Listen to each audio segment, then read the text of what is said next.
hello there, yes. The cautionary tale this morning is turn your microphone on, that might help. Yeah. Anyway, yesterday we had some apocalyptic visions of the future, primarily around the royal family. Yeah, I'll come back to that other one soon.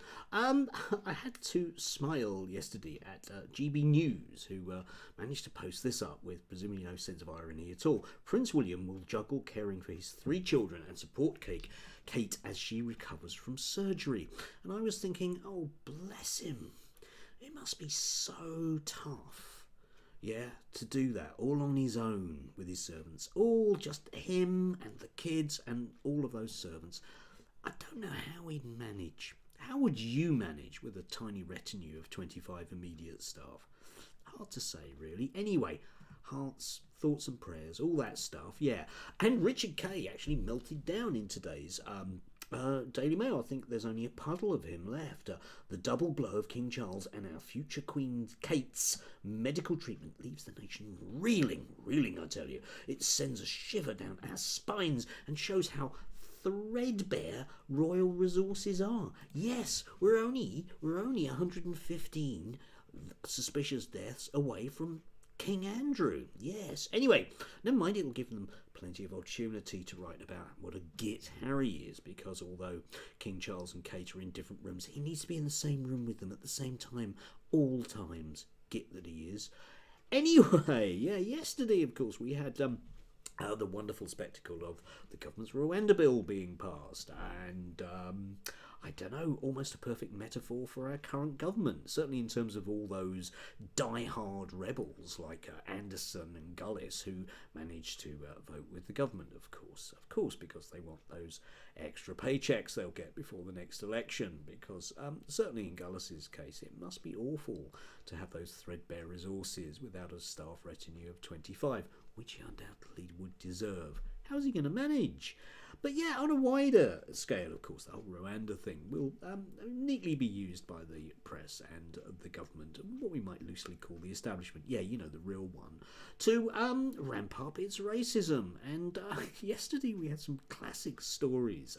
We had the Jewish Chronicle, who were bemoaning the fact that people were protesting outside an event where just some ordinary person was trying to help young people. It's dreadful when, you know, these masked, brown-skinned people do that. And, of course, what the Jewish Chronicle wasn't mentioning was the fact that the person they were putting up, you can see a link below, is a very dodgy individual who's been on TikTok and accused of effectively war crimes.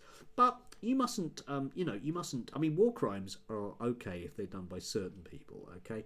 And you mustn't turn up and protest those war criminals because, you know, it's just not right, is it?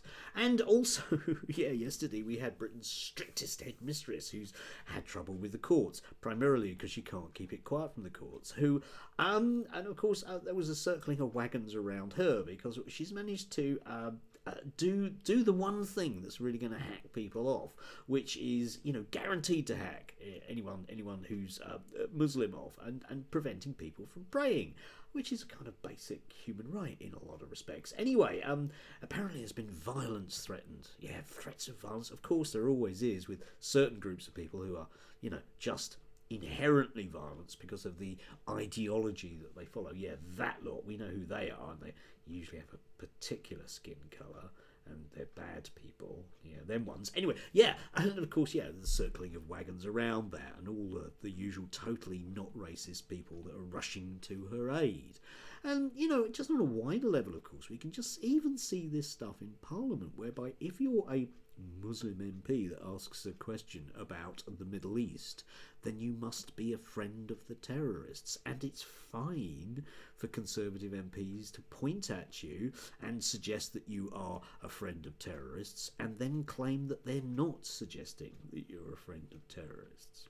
So anyway, my tip for the day, apart from staying warm, obviously, is just go with the flow, keep your head down, and whatever you do, don't speak up against the undeniable horrors that there are around you, because you just draw attention to yourself.